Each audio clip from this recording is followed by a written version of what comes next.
Yo, what's up guys? Kuya Shin nga pala.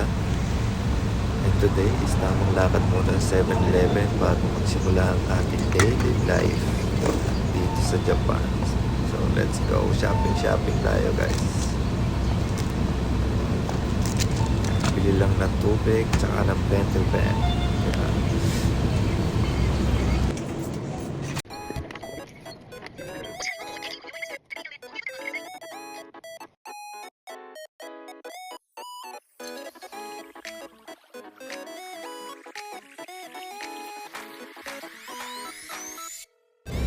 So yun nga guys, no, at papunta na tayo sa warehouse kung saan tayo kukuha ng ating i-deliver para sa biyahe na ito.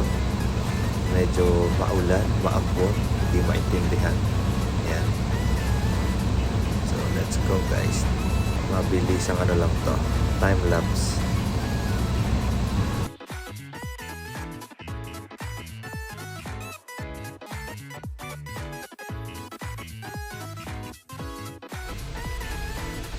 Sa biyahe natin na to guys, no, is papakita ko lang naman kung paano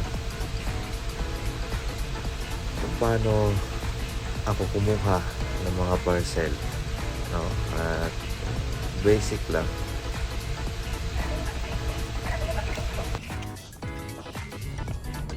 So ayan, nandito na tayo sa counter. Kuha tayo na straw. Ayan, ihip alcohol check muna tayo guys. Siyempre, importante yan. Magta-drive tayo. Kailangan walang bahid ng alak sa katawan. Tapos, ilabas ang ating lisensya. Ang tagal nila, guys. My goodness. So, akyat na tayo.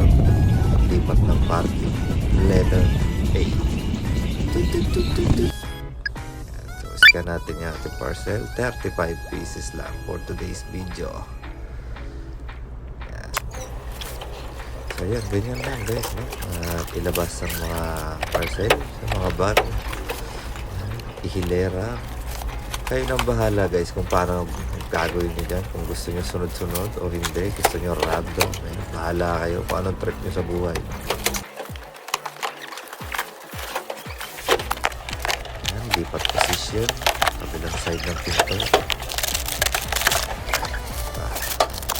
Naangat-angat pa yung camera. Kala mo talaga vloggers. So ayun guys, na yan.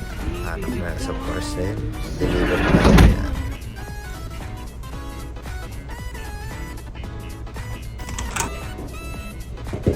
So ganyan lang tayo guys, no? Kadalasan kasi ganyan lang eh.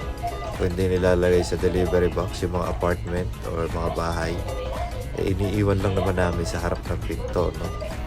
Ganun lang kadali.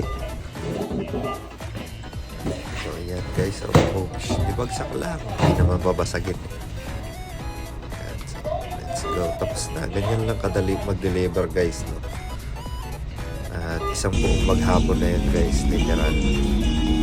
Hanggang matapos yung biyahe is ganun lang ginagawa ko. Iwan sa pinto o tilagay sa delivery box.